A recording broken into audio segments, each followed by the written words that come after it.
Welcome back, everybody, to Semiconductor Investing and More, the number one semiconductor podcast in the world. And this is episode 11. I just want to thank all the viewers right now for letting us do this, right? Every episode, we're getting a lot of great community engagement and a lot of feedback to make these episodes a lot better. Today, like always, I'm joined by an amazing co-host. Good morning, Nick, and thank you for joining me. Hey, thanks, Jose. Good morning. How are you doing today? Pretty good. Like always, super excited to spend about the next hour discussing the semiconductor market. We have some great topics on today's episode. We're going to take a closer look at a team up with Intel and Nvidia, another discussions on TSMC, on Apple, a lot to discuss on today's episode. So let's just get started. All right, Nick. So for episode number 1, I want to take a closer look at Nvidia and Intel and this kind of interesting partnership that they're announced on January 10th. So here, before we take a closer look at this partnership, I want to take a closer look at Intel. They recently had a data center event on January 10th. They launched their 4th generation Xeon scalable processors. They also released a lot of other data center solutions like their Max series CPUs and their Max series GPUs. We know the data center market is a huge market right now for the semiconductor industry. And unfortunately for Intel, this is a market that they have been bleeding or losing form of market share in. The other thing that we're also seeing is this is a market that Intel has also lost huge kind of gross profit margins in due to the overall kind of competition in this space. So let's kind of just discuss these products a little bit more. They do kind of showcase how this generation, the 4th generation, is a strong leap from previous generations, and this is to be expected, Nick, right? You never expect a new generation to be worse than the other.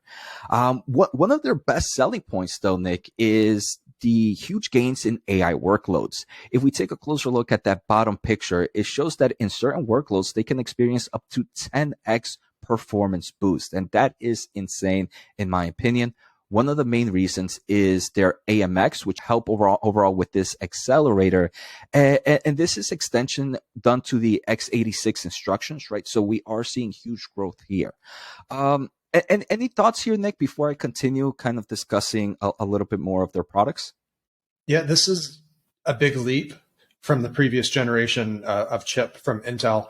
I would be interested, Jose, in circling back to this topic later to discuss this AMX, referring to the x86 instruction set that the chips use for running the actual software.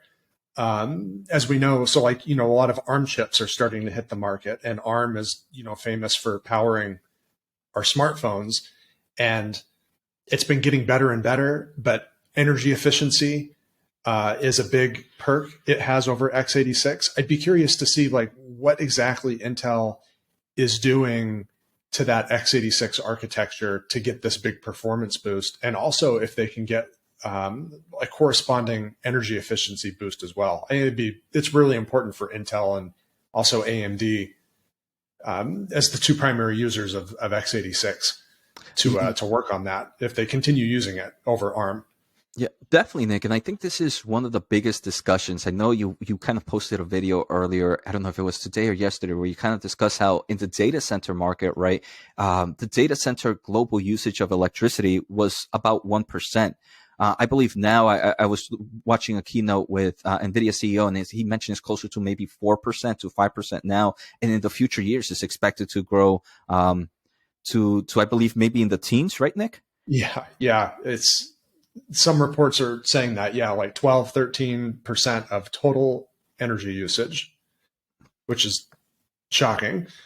Yeah, so I want to say in AMD, when they recently released their new kind of 4th generation processor, one thing that they mentioned a lot or discussed a lot was how it had huge power efficiency boost.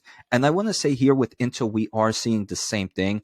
They did mention overall sustainability was an important process for creating this chip. So this is something that's definitely kind of affecting the overall market right now. And it's something that it's no longer just raw performance. Now, this kind of power efficiency is something that is very, very important. Mhm. I'm kind of continuing here with AMX, Nick. I was kind of doing some quick research on it. It does seem like Intel first announced it in 2020, but this is the first time they're releasing it on any of their server processors. So it is expected to kind of come out in future processors as well for the next generations. So very interesting. It does seem like the way they were comparing it in charts that at the moment AMD doesn't have anything similar to it, and that is one of the biggest selling points towards this generation of Intel versus AMD's newest generation. Obviously, maybe AMD might have something different and call it something else, something we might have to do a little bit more research on. But definitely pretty interesting here on kind of the solution growth.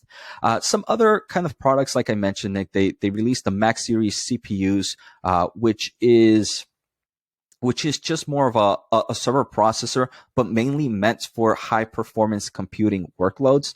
So this is something, again, we are seeing from its competitors where they're not just creating a general solution. They are now creating more niche specific solutions. And I think this is how we're going to kind of continue throughout the day. Before I take a closer look at the next slide where I talk a little bit more about this Intel and Nvidia partnership, any other thoughts you might want to have here, Nick? Before we go any further, make sure to hit the thumbs up as it does help us grow our overall audience. Also, don't forget to hit the subscribe button, and let's take a quick listen to today's sponsor. I do want to thank The Motley Fool for sponsoring this video, and make sure to check out fool.com/Jose to get the top 10 stocks to buy right now. Also, if you want to learn more about Nick, make sure to check out his YouTube channel. The link is down below. Yeah, just like you mentioned before, I think if this product launch is successful, this could be a way Intel sort of stops the bleeding. In their last, we're going to get a fourth quarter 2022 earnings update here pretty soon, but in Q3, just as maybe an important reminder for everyone, the data center group at Intel was down 27% year over year in Q3. They really need this product launch to be a success. Next, Nick, I want to talk about this Intel and Nvidia partnership. So exactly when Intel released their next generation, Nvidia on the same day announced their DGX H100 using Intel Sapphire Rapids. So here I have a quick image. Their DGX H100 are kind of these pod systems that they build, and you can build, stack, and build more to kind of create supercomputers and then ultra supercomputers from there. So it's a very important product for Nvidia and their kind of infrastructure market. The thing that kind of surprised me is this is different from their previous generation. The previous generation, which used the Ampere architecture, was using AMD's EPYC CPUs. So there was a change here, and I want to pick your brain. Is this something that, as an AMD investor, you would worry? I mean, in my gut feeling, there's only two reasons why they would be a change. The first reason is a financial gain. The only kind of financial gain I could see is volume-wise. Xeon is still the most deployed platform in companies like AWS infrastructure. Even though Intel is losing market share, they're still market share leader. So you have kind of that volume boost. Second thing is, the second reason I would guess is just performance. It might work better. The only thing we are seeing, Intel seems to be a beast in AI right now with that built-in AMX accelerators. But is that really enough? What do you think is happening here, Nick, and how should investors feel? Maybe I'll ask you another question first. Is it an option? So like if you're a customer and you want to buy these H100s for your data center, is this new Intel CPU an option for the H100, or are all H100s just coming with this Intel chip? Because sometimes you have like a couple different specifications that you can choose from when ordering the unit, right? Yeah, so from how I saw it, I looked at their spec sheets, Nick, and they only mentioned it with the Xeon Sapphire Rapids, and the other one they only mentioned it with the AMD Ryzen product. I don't know if maybe they might have a partnership with the spec sheet alone, where hey, you just have to announce our product here. I know sometimes companies might work like that. These are pre-built systems, so I do believe it's only going to be an Intel-based processor. But that doesn't mean that NVIDIA's H100 systems doesn't work with AMD's servers, right? You can go to any kind of company out there that especially kind of designs customizable data centers and these kind of high performance computing products, and you can customize it your way. So I think this is mainly for pre-built systems. I do believe if you want to go a customizable route, you can pick any of the competition. Okay. That makes sense. Yeah, I mean, it's definitely maybe something worth keeping an eye on. This probably won't show up until the 2023 earnings reports, though, right? Like the effects of any sales of these units. Yep. So maybe not this earnings season, but next earnings season, we'll see if any of this affects AMD and some of the market share it's been gobbling up at Intel's expense as of late. Overall, though, I don't know that I'd be too overly concerned about this alone. But it will be interesting to see how this kind of shakes out, because NVIDIA's Hopper chip, the Grace Hopper chip, is also coming out this year. Definitely, Nick. All right, so now let's just jump into topic number 2. And this is where I find it funny. Intel, in the first topic where we talked about, I feel like there were a nice amount of green flags for the company. This topic is a closer look at their total addressable and roadmap presentation that I believe was on January 12th. I can't remember the actual date, but there were some interesting points that they make here that kind of give me yellow flags and especially talks by management. Let's take a closer look here. So Intel had a total addressable market event, and the company first shows off its strength to forecast how the PC market is going to be in general. I thought this was pretty weird. I think they're just trying to showcase us that they have a really nice crystal ball, except a few years. One of those years was in 2022, where they overestimated by roughly 15%. Right. So that's a big red flag there. I was taking a closer look at IDC. They did forecast that roughly 292 million units were shipped in 2022. This number is a little bit different from what we're seeing on the Intel side. I wonder if there's a little bit of products, but it wasn't a huge difference there. It's just, I think maybe by a few low single digits. So roughly around 300 million units were shipped in 2022, a huge drop from 2021. Right. The company does mention that their long-term PC expectations is over 300 million units. And they believe, obviously, the consumer space is still growing from everything like education, like hybrid workspace, remote workspace, the new kind of entrepreneur spirit as well is helping this overall market. They expect for the next year, Nick, for 2023 to be somewhere between 270 to 295 million. I think when you give an expectation like that with roughly $25 million gap, 25 million unit gap, you're most likely going to guess somewhere correctly. I do believe, though, Nick, it might be difficult to kind of reach that 200, especially at 295 million on the top end, as we have heard from different semiconductor companies that, hey, over inventory correction might be taking a little bit longer than expected. I do believe maybe the first and second half we might not see that great of PC sales. We have seen a lot of companies in CES either mention that normally their products kind of get released on the showings, but they're now pushing them maybe to a few months later. I do believe it's a huge fear of kind of the consumer market still not there for these electronics. So I do believe these first two halves are going to be weak in the PC market. What's really going to have to play out is growth in the second half. And I don't know how much confidence I have in that. We're going to have to kind of see numbers. But any thoughts here, Nick, on their kind of expectations for the upcoming years? Before we go any further, make sure to hit the thumbs up as it does help us grow our overall audience. Also, don't forget to hit the subscribe button, and let's take a quick listen to today's sponsor. I do want to thank The Motley Fool for sponsoring this video, and make sure to check out fool.com/Jose to get the top 10 stocks to buy right now. Also, if you want to learn more about Nick, make sure to check out his YouTube channel. The link is down below. Well, no matter how you slice it, it's not going to be good.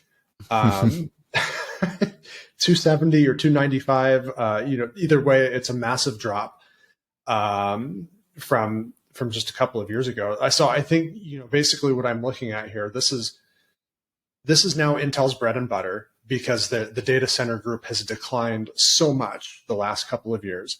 And Nvidia and AMD have just kind of raced ahead in that department. If this market is now Intel's bread and butter, it makes up the majority of their revenue. Intel's just not a secular growth company anymore.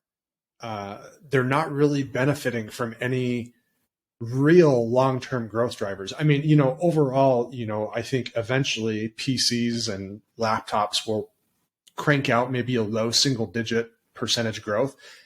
But overall, Intel's story has to be about duking it out with AMD and the other PC and laptop component makers. And I'm not sure that's a company that I want to be invested in. I guess that kind of goes back to your previous question on the last topic a little bit too. Yeah, I don't know. Intel's got a lot of issues, and at exactly the wrong time, as their primary market is just really kind of hitting a wall, I think.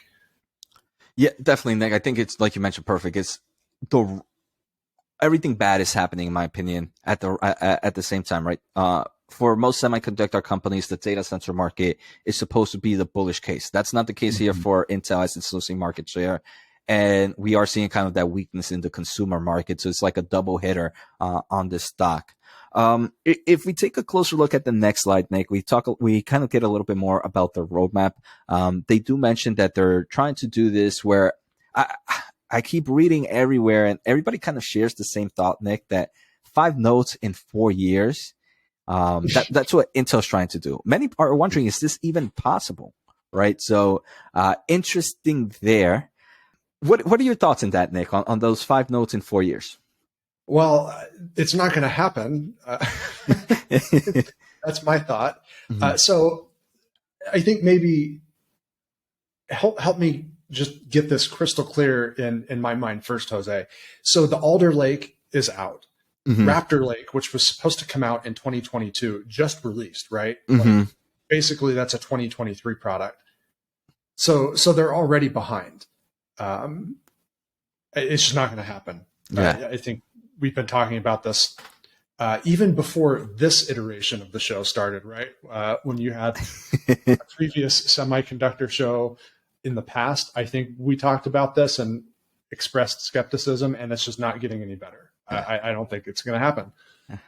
So Nick, question. Let's say if it gets its first 2 nodes or first 3 nodes in time, how many nodes, if it's on its scheduled release, would you start to rethink that?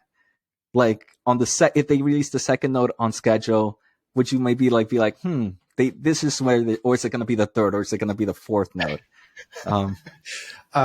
So here's my thought. Yeah, maybe if they hit the second milestone on time, maybe I'll change my mind. But my second thought here with this is, okay, maybe they do make that kind of generational leap, but what is that going to do to Intel's profit margins? It's not expensive because they're a manufacturer. They're not just designing these things and then offloading the work to a fab partner like TSM. They're doing it themselves, and you need new equipment. You have to change over your manufacturing line. Sometimes I know there's a little bit, a line can be used on either generation, but it still takes some time to switch things over. So there's utilization issues as well. Intel's profit margins have already gone down to single digits.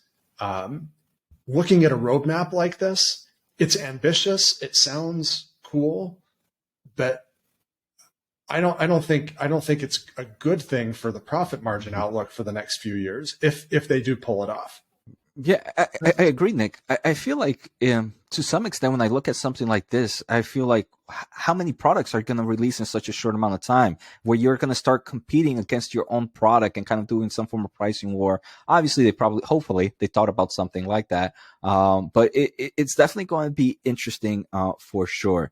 I mean, on the bright side, we have kind of discussed how their consumer products have been doing well. Like Alder Lake and Raptor Lake have been a success in the consumer market. So there, at the moment, there is some great news. Pat, also the CEO, kind of keeps mentioning how they're on schedule. But again, I think we're just gonna have to keep a closer eye on something like this. So Nick, one final question for you here. I feel like there's always a reason to kind of get a new laptop or so, or just a huge kind of this cycle in the PC world, right? I think the last one was the end of Windows 7, I believe it was, most likely. I think Windows 7 was it. What do you think is going to be the next reason to kind of do a refresh? And I do believe COVID, due to the overall kind of growth needed in technology, kind of this hybrid work style and working from home was another kind of recycle. What do you think might cause or be the next reason for maybe a new cycle for the consumer world? Yeah, I like that question, Jose. Let me just pause for a second and think about this. Okay, so here now I'm going to share an anecdote to back up what I think will drive the next upgrade cycle. So we saw a huge pullback in consumer spending here the second half of this year. It's going to last through the first half of 2023. What is going to drive it higher the second half of 2023? The secular growth trends that are in play for the consumer market. And I think that is video gaming. I think it's the creator economy. So, things like this where we're like creating video content to be consumed online. I think those two things are the driver. And so what do you end up looking for in a new PC or a laptop? And it's like high performance compute, not your basic run of the mill CPU, basic components. You're looking at like graphics cards and a super high powered processing unit to go in tandem with that. That's what I'm looking for when I do an upgrade, and I think that's where the money is moving.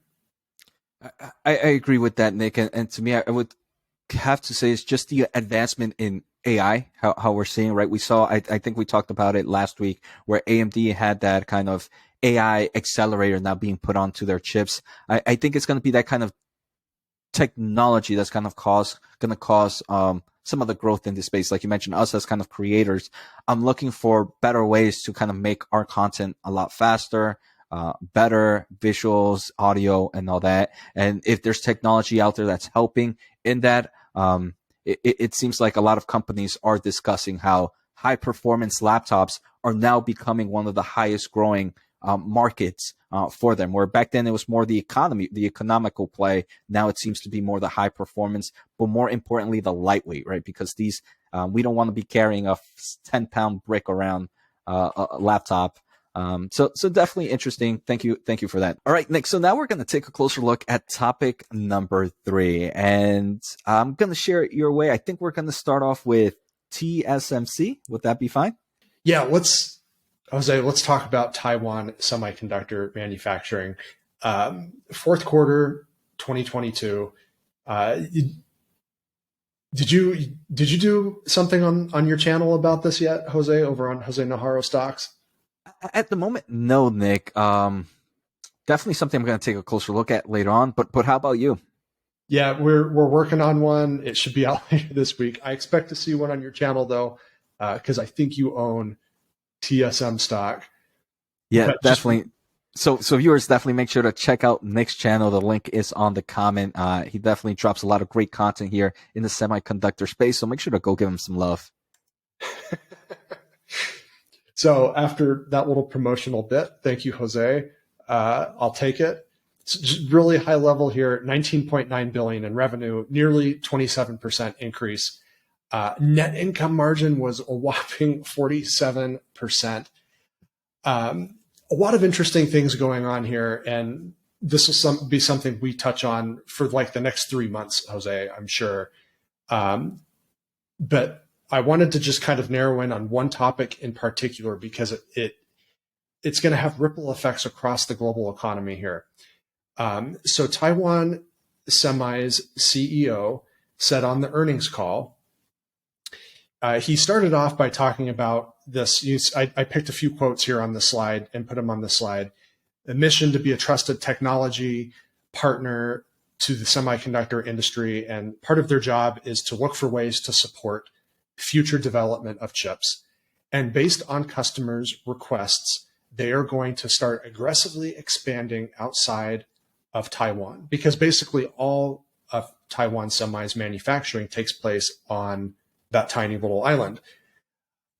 But in 5 years' time, at least 20% of their advanced chip manufacturing will be outside of Taiwan, which is significant here, Jose. So the next slide here, again, I just pulled from TSMC.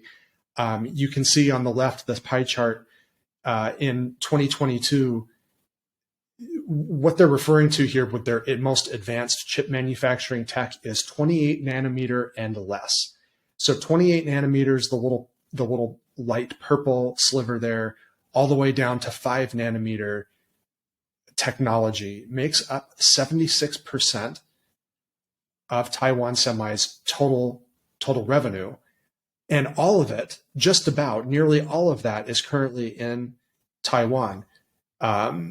Last slide that I made here, just kind of showing where it's at today versus where they see this heading by 2027. Basically, no 28 nanometer or below manufacturing, with the exception of a small fab that they have in China. They have currently one fab in Camas, Washington, but it's like embedded memory for logic chips. Very, very tiny little operation there. But going from basically 0 to 20%. A question for you, Jose. Why do you think they are suddenly so concerned with ramping up their production outside of Taiwan? First, Nick, I want to say, if they're able to do this in 5 years, I think that's pretty impressive, right? And like you mentioned, this 28 nanometer and below is a huge majority of this company's production. So for them to be able to say in 20%, in 5 years, 20% or more will be international. Very impressive if they're able to make it there.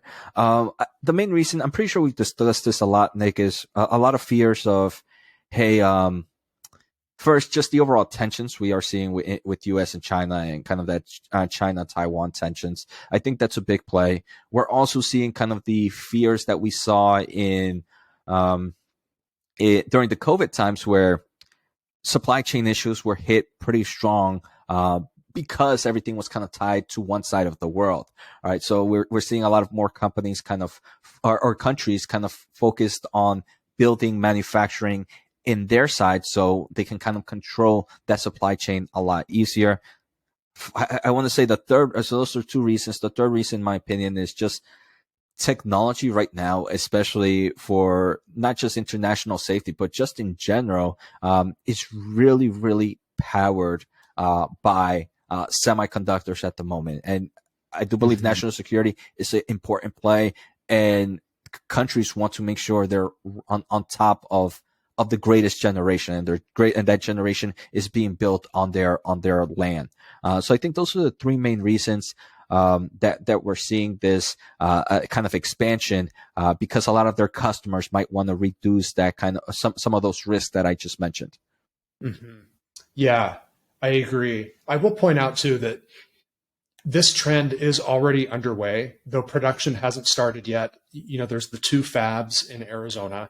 In Phoenix, Arizona. The first one will be on that 5 nanometer node, launching in 2024. And then the second one, 3 nanometer in 2026. They're working with Japan. to open up a fab there, possibly a second one in talks, could also be in the works. And then they're engaged with Europe to build. I think the focus for the possible Europe fab would be focused on automotive designs, which makes a lot of sense given, you have Volkswagen and all of their various subsidiaries and BMW, Mercedes, a lot of auto manufacturing. So this trend is already kind of underway. But it's interesting to see this, because going from 0 to 20% is going to take a lot more than just those. Even if they complete the 2 fabs in Arizona, a couple in Japan, and in Europe, that's still going to be far shy of 20% of their most advanced manufacturing technology, right?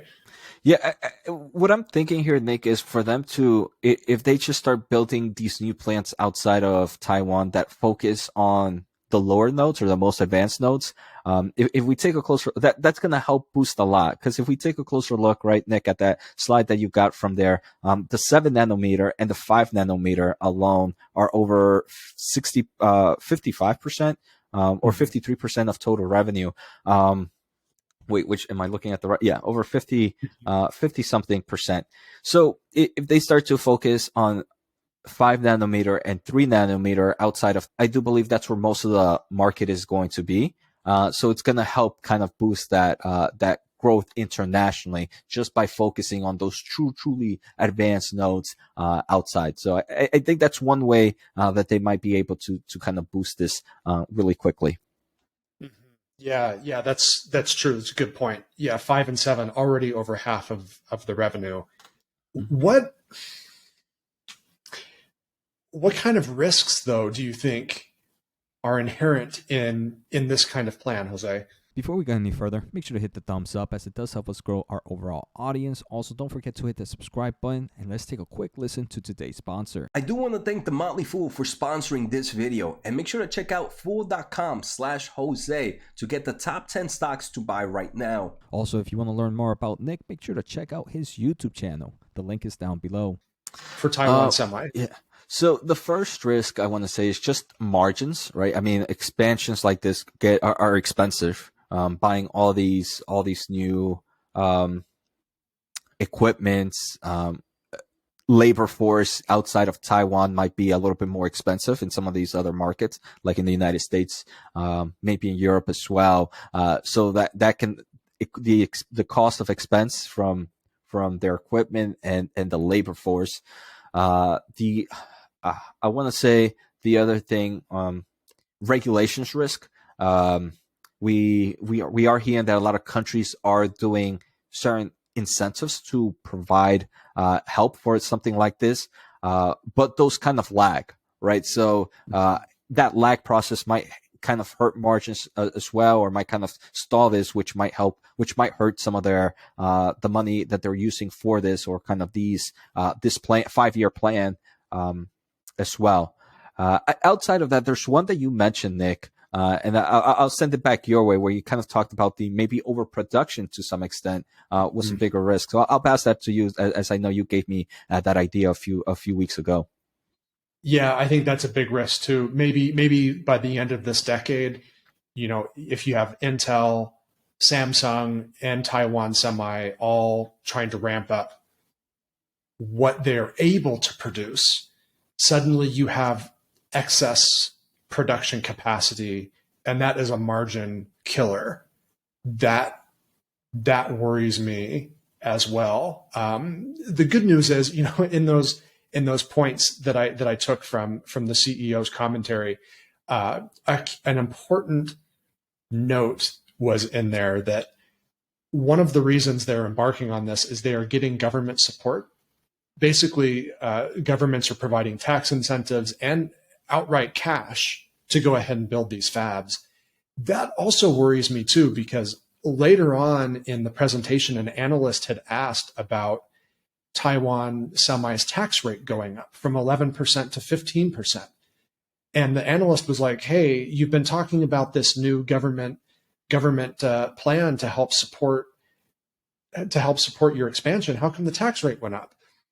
And Taiwan Semi said, well, without the new tax incentive, our tax rate would have gone up closer to 20%. Oh, wow. But with the new plan, it was dropped to 15, but it still increased. Mm-hmm. So eventually, my other long-term worry with this is not only could there be excess capacity, but eventually government programs dry up Mm-hmm. and governments move on to like the next thing. Okay, like where do we need to spend our money now? We've got all these new fabs, these shiny new fabs, but then the money moves. So that makes me nervous too, as well. Yeah. Last question for you, Jose. As a Taiwan semi shareholder that I know that you are, would you add to the stock at this point? Because it was a good report and there were some good things in there. Yeah. So, interesting, Nick. I like Taiwan Semi. I own it, but in the past few months, I've been adding more to a semiconductor ETF instead of Taiwan Semi. I think right now from this, it gets me more excited in more of like the equipment companies, like ASML. So I wouldn't. I'm not saying that I wouldn't like. I'm betting against TSMC or anything like that. I just believe right now maybe the opportunity might be a little bit better in maybe certain equipment plays instead, because we've seen this added risk that's coming with TSM, right? With the ones that we just mentioned, Nick. I don't think those same risks are going to be affected on the equipment company. I think it's mainly going to be those risks are mainly going to be on these kind of manufacturing companies to some extent. So I'm starting to like companies like ASML a little bit more, which I don't have in my portfolio, but ones I'm going to keep a closer eye on. How about for you, Nick? Yeah, I'm with you. ASML is one that I've been adding to. I think longer term, some of these same risks could eventually hit ASML as well. Once this chip fab expansion boom is over. But in the meantime, I think companies like ASML kind of scalp most of the profit from this expansion. So I'd rather invest in that than TSM at this particular junction right now. That's the approach I'm taking. All right, Nick. So now let's jump into topic number 4. This is another topic that you're covering here. A little bit about startups, a little bit about FPGAs, and a little bit about some acquisitions, right? So I'll pass it your way here, Nick. Yeah. So for starters, we covered this over on Chip Stock Investor in a little bit more detail. Microsoft made an acquisition of a DPU startup, a data processing unit startup called Fungible. They announced that a couple weeks ago, and Fungible is DPU. It's for the data center. So it's interesting to see a company like Microsoft get interested in chip design. Perhaps they're going to use it to optimize their Microsoft Azure cloud computing unit. Who knows what they have planned, but Microsoft is huge. But you can see money, investment dollars, even from the big tech giants, start to move this direction. And we're going to talk about Apple here in a moment as well. They've been doing it for years, right? Mm-hmm. You also see it starting to creep in from the venture capital and private equity industry as well. So I found this news item. It was on TechCrunch, reporting that this startup called Rapid Silicon received a $15 million investment to bring its first FPGA to market. I'm going to throw you a curveball here, Jose. In your time as an electrical engineer, did you ever work with FPGAs? Was that something that you used in your design work? Yeah, so the great thing is I would work in different products, and while I didn't personally, each product would be split up into different segments and different engineers. The other engineers would work with it, with the FPGA. I personally hadn't touched it too much, but it's definitely something that was important in a lot of the projects that we worked on. Okay. Yeah, so it's like a piece of the bigger puzzle when you're designing a computing system, right? Mm-hmm. An FPGA field programmable gate array. Basically, it's a chip that's very flexible because it can be programmed to do whatever you want it to. So you can buy it off of the shelf. And if you need it for like a data center application, you can program it to do that. For AI, Maybe it's some sort of industrial equipment, anything from medical equipment to maybe aerospace and aerospace application. You name it. The great thing FPGAs are super flexible. about these, Nick, is right. You can buy like you might be like, hey, why wouldn't you just buy a processor to kind of do this? And the thing, or like a CPU to kind of handle this brain work. And the thing is, these CPUs have a lot of kind of internal instructions that delay some of the products or some of the data received, even though it's like super small time. When you're dealing with especially high sensors that you need real-time solutions and real-time answers, you can't wait for that instruction, right? You can't wait for anything else happening there. And the FPGAs helped a lot with real-time solutions, because they didn't have all that instructions that built up about them, you can kind of build them where they only focused on one thing and they were able to give you that real-time solution. Yeah. That's a really good point, Jose. I like that. It might be like asking a player in the NBA, why do you have to have specialized basketball shoes? Why don't you just use normal trainers? And they'll laugh at you and be like, well, it's because the basketball shoes are designed for something really specific. Mm-hmm.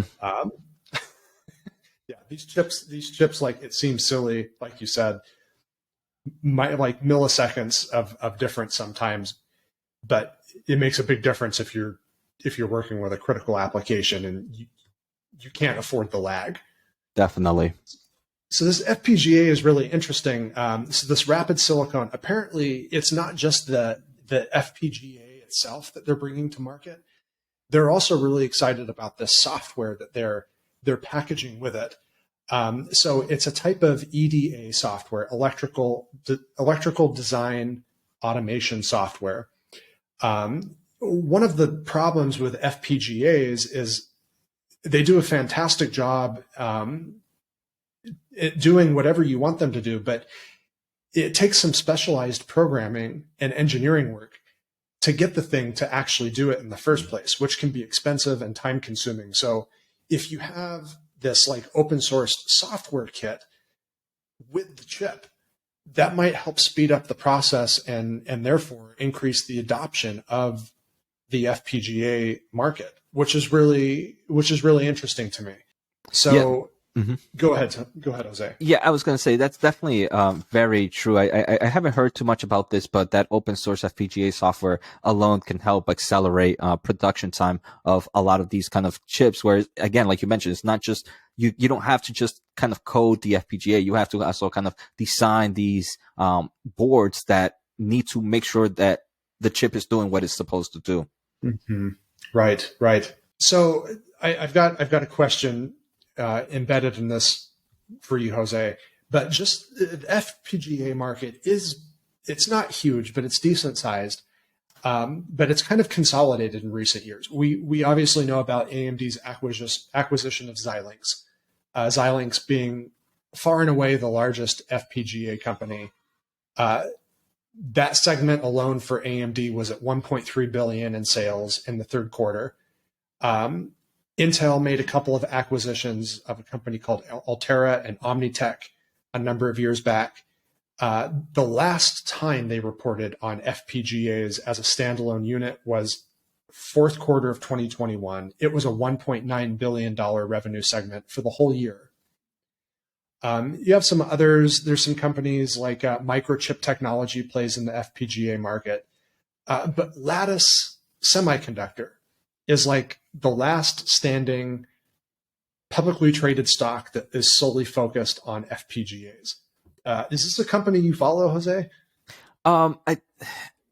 Not personally. I mean, I've heard of it. I've kind of read too much of it, but it's not one I could tell you too much. I honestly didn't even know they hit too much in the FPGA market, because I remember the only two I would ever hear about would be the Xilinx, and the Altera were the only two I normally heard about. Yeah, for sure. It's a smaller company. I haven't covered it for years, and the reason I covered it in the first place was when I was investing in Xilinx years ago, long before they got acquired by AMD. But I threw this chart together here. Before we go any further, make sure to hit the thumbs up as it does help us grow our overall audience. Also, don't forget to hit the subscribe button, and let's take a quick listen to today's sponsor. I do want to thank The Motley Fool for sponsoring this video, and make sure to check out fool.com/Jose to get the top 10 stocks to buy right now. Also, if you want to learn more about Nick, make sure to check out his YouTube channel. The link is down below. Showing Lattice Semi's recent results, you can see the spike in revenue this past year. A fairly profitable business. They're doing some good things. However, you hear things about these startups, and they have a potentially disruptive piece of software that could kind of turn the FPGA world on its head. Do you think startups like this and maybe investors getting interested in startups, do you think that presents a risk for a company like AMD that just spent a sizable chunk of money on Xilinx early in 2022? I want to say it depends on how the management determines to adopt. Right now might be too early, but if we start to see some traction, it's going to be important for like Xilinx, if we are seeing some traction on their FPGA software for Xilinx, to maybe start to be able to communicate pretty well with this kind of open software that is being built. So I think it's more of how a company decides to play with this threat. It can either be, one, acquire the threat, two, be able to kind of do a partnership with that threat, or three, ignore the threat. I think the third one is the worst out of them all. And at the moment, it seems AMD's management has done really well with how they play with others. So at the moment, not too much risk, but it would probably have to be more of a, depending on the company, take a closer look at management and how they have previously dealt with certain threats within the industry. Mm-hmm. Yeah, it's worth noting too, because I sent you this question too. The FPGA market, where do you see it heading in the next 5 years? Because when you see investors getting interested in it, money getting poured into startups, that's actually a pretty good indicator that the market is expected to be in growth mode for a while. Yeah, so that's exactly what I thought of, Nick, when you asked that risk question. I thought about the bright side. I'm like, if we are seeing these startups and a lot of investments happening here, it kind of shows that there is some growth opportunities in this space. And I do believe right now is we are seeing a lot of kind of edge computing and a lot of technology that we need to have real-time solutions to and can't have like that lag. So I do believe there's going to be a lot of markets where we're going to see more of these FPGAs, these system on chips as well. So I do believe that's why a company like AMD purchased Xilinx, right? Because they do see this is where the market is happening. Like, who knows, eventually in space travel, if or when that happens, we're going to need those real-time sensors. But even right now, with the autonomous driving, we're seeing robo taxis, we're seeing robot delivery systems, robot systems in kind of distribution centers for e-commerce giants. So I think right now the FPGA market looks pretty impressive, and just the overall system on chip market as well. I was surprised, even though I saw Xilinx revenue prior to their acquisition. It's still a great reminder that's in the $1 billion mark. I think that's pretty impressive, Nick. Yeah. On a quarterly basis. Yeah, that 1.3 billion was just for the third quarter. It's a big market, and it's growing quickly. So one last question here, because we can't invest in this startup here, Rapid Silicon. It's not a public stock. That being said, if we kind of like the way this FPGA market sounds, what about Lattice Semiconductor? Do we need to discuss this further in the future? Definitely, Nick. And I think this is where I want to start thinking of ways to evolve this channel, where right now we do kind of a nice amount of discussions in different topics sitting the semiconductor industry. But a topic like this about kind of learning about Lattice, we can definitely do that for 30, 40 minutes All right, Nick. So for topic number 5, we're going to take a closer look at Apple and their new silicone solutions that they recently announced. For those that are not familiar, right, Apple now designs their own chips that go into their laptops, into their phones, into some of their high-tier products as well. This wasn't always the case. Right, Nick? It used to use Intel's processor, and it still did for especially on some of their high tier end products until they kind of released the M1 Pro. I believe it was yesterday on Tuesday, January 17th, Apple released their next generation, the M2 Max and the M2 Pro. So these are chips that are expected to be used in the MacBook Pro and in the Mac Mini. And if we take a closer look at this bottom slide here, we can see how in certain workloads like imaging, processing, and Photoshop, the M2 Pro is about 40% faster than the M1 Pro and about 80% faster than the CPU that they were using before, which was one of their i9 products. So I want to say one thing that I thought was interesting, Nick. I don't know if they were directly taking shots at Intel, but every other slide, they definitely had to say something about how much better they are than Intel. There was something pretty interesting in this. I was looking online, Nick, that many people are saying that this was actually supposed to be released in 2022. Their earlier M2 product, which was just more and more a generic chip, was released was announced on June 20 of 2022. Many were saying that the M2 Max and the M2 Pro were actually expected to be released earlier than now, especially since this was not a live event. It was just a video, and it seemed like it was just a cutoff of another video that they would have done earlier in the year. Even these internet detectives, which are pretty good, they even saw that the file name for the video was titled 2022 and not 2023. I want to say it definitely is possible for it to have been released earlier, but it does seem like maybe the fear of the consumer market could have pushed this a bit off. Does that seem unreasonable to you, Nick? If that was the case? Yeah, it could have been the consumer market. Maybe there were some supply chain issues with producing these chips. Yeah, or maybe they're just waiting for better pricing. You know, after the consumer market has kind of fallen out, maybe they can go strike a better deal with Taiwan Semi on that 5 nanometer node at this point. Definitely, Nick. A lot of great points there. Thank you for that. And like you mentioned, this is built using second generation 5 nanometer processor technology from TSMC. They kind of give us a lot of great insight how the M2 Pro consists of 40 billion transistors, nearly 20% more than the M1 Pro and double the amount of in M2.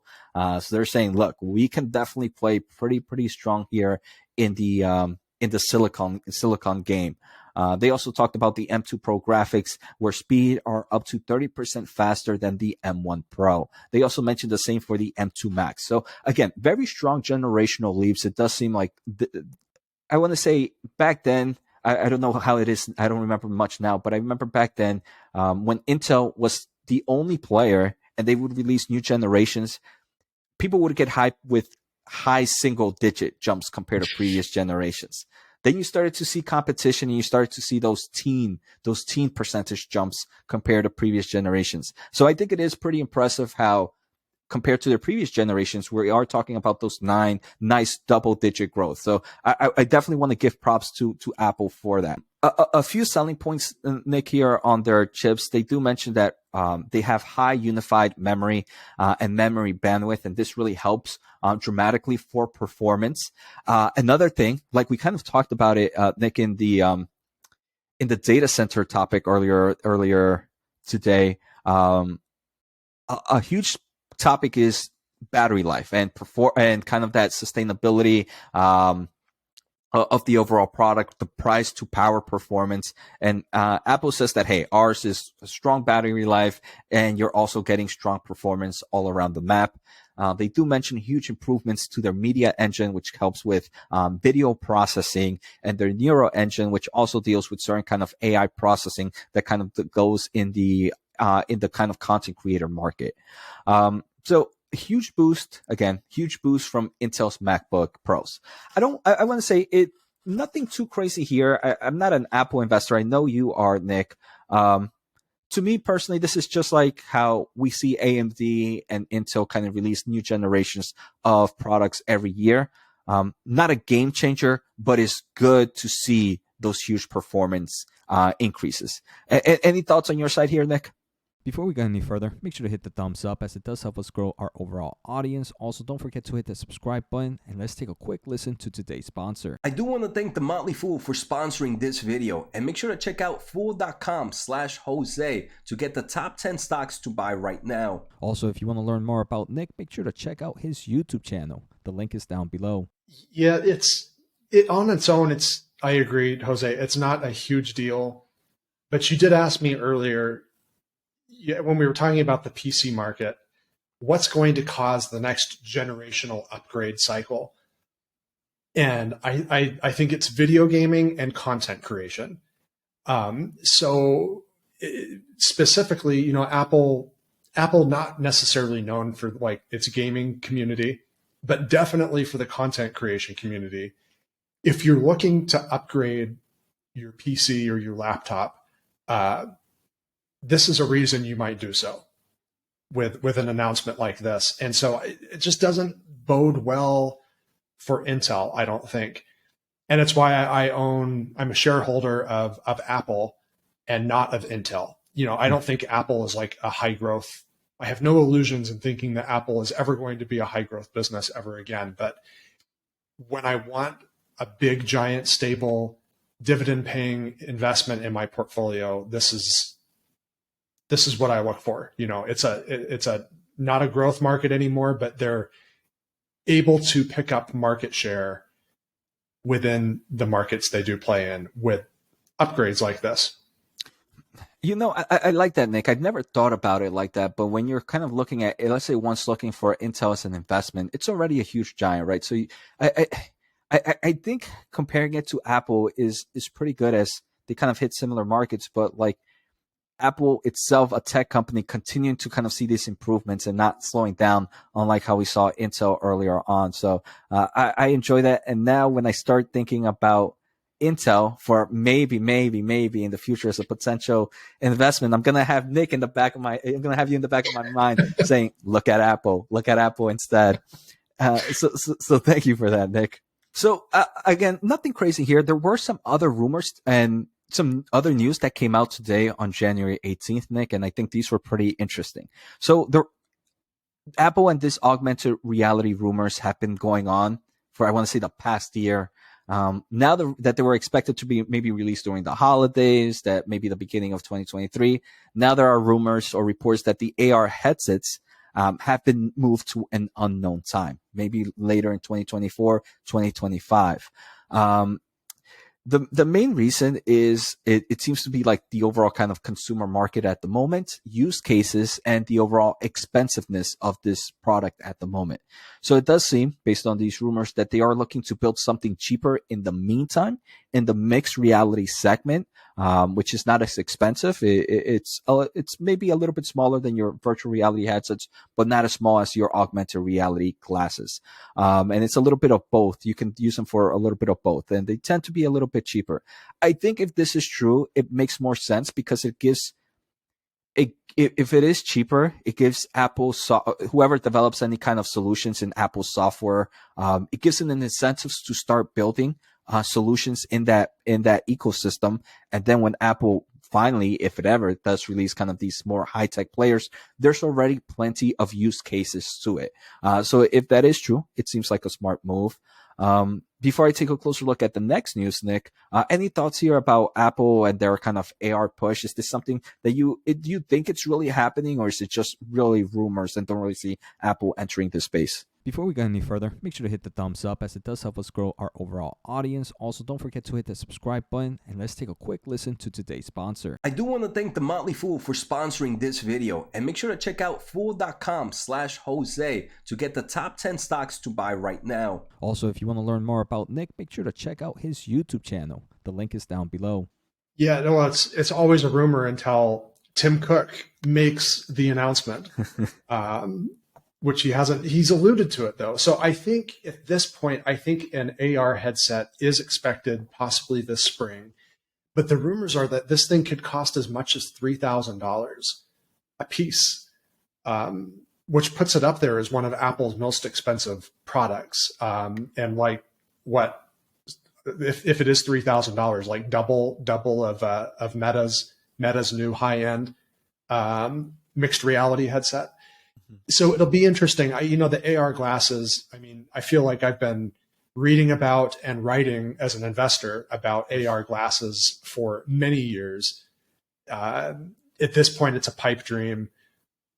It's just not there yet. But I think what Apple is probably thinking is maybe test the waters with like a super high-end headset this spring, and then start developing a cheaper model for later on.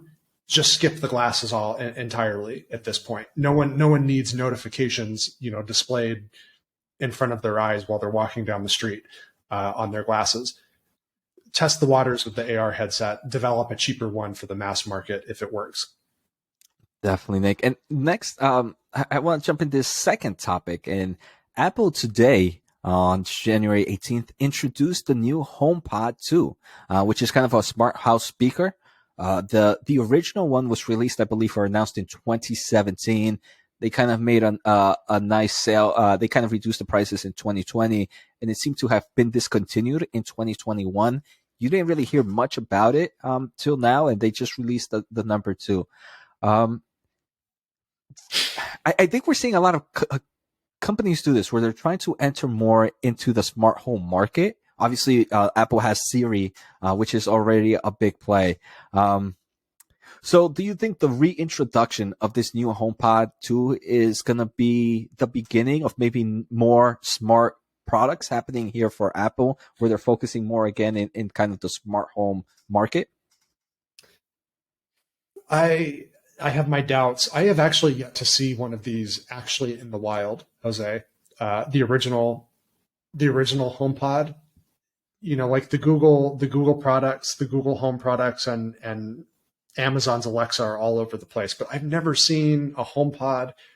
I've never seen, it was originally like Facebook's little device too. I've never seen one of those either. I kind of feel like this market is tapped out. Like everybody has a Google Home or an Alexa. They don't need an Apple HomePod, but maybe there's an Apple viewer out there right now, like that's super excited right now. Yeah, they're like screaming at me, like, "What are you talking about? I love my HomePod." I don't know, Jose. This doesn't get me super excited personally. Yeah, definitely. I agree, right? I mean, I think the smart home market, we get all these crazy expectations of where this market can go, right? In the future, I think we're going to have some form of, I don't know how long, but I'm personally hoping in the future, I have some form of robot chef that I can just ask to kind of make me dinner instead of me cooking. I don't think we're there yet. I think when we're there, we might need the use cases of some of these HomePods and solutions like that. I think at the moment it's still very trivial to what we're doing with these smart home gadgets. We're still early. Maybe in the future that might change, but at the moment it's not a market that excites me too much. I know even companies like Roku are focusing in kind of the smart home products as well, which don't really kind of drive a good taste in as an investor. Yeah, no, I agree. And again, the money is just not flowing this direction right at the moment. I think it's going towards industrial markets of various kinds, including automotive. So that's another Apple rumor that's been around for years. Like there's an Apple car supposedly in development. So now you gave me another idea for a question, Nick. With Apple kind of being a big player, I do believe they are now a big player here in the silicon space. They have shown that they are able to create great chips, great processors. With this, where do you think they could enter? You talked about the automotive market. I personally could see this. Is there any other industry that you might think Apple can enter with the strength of those chips? That's an interesting question. Do you ever see Apple entering kind of like the data center market to some extent with kind of these chips? or creating their own clouding infrastructure. I don't know. Let me just pass it back to you. Big jump. Yeah. That would be a big jump for Apple because they're a consumer business. I think a slightly smaller jump for them would be, iPads and iPhones have been kind of making some real headway in recent years in the commercial market.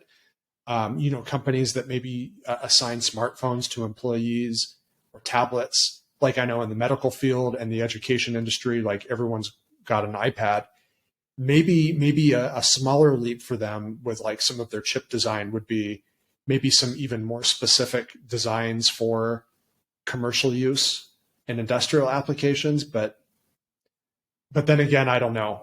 It's a consumer business through and through. Mm. So it seems like the AR headset is kind of the hoped for next big hit for Apple. Definitely, Nick. And when you kind of mentioned that, it kind of another thought process that they can end up going is just focusing more on software solutions. Right now they have these chips where now they can even make just how Nvidia did it, where they give their chips a purpose. And like you mentioned, a lot of these iPads are used in the medical field. Maybe they continue to develop maybe some software solution where the iPad is the go-to product for a lot of these kind of medical spaces. So I do believe Apple has a few opportunities. They have a lot of great engineers and software developers on their side where there's definitely opportunities out there. Yeah, absolutely. All right, Nick. So thank you for today's episode. I think I might be a little bit longer than normal. But I think it was great discussions. So thank you, Nick. Thank you to the viewers, and see you all next week.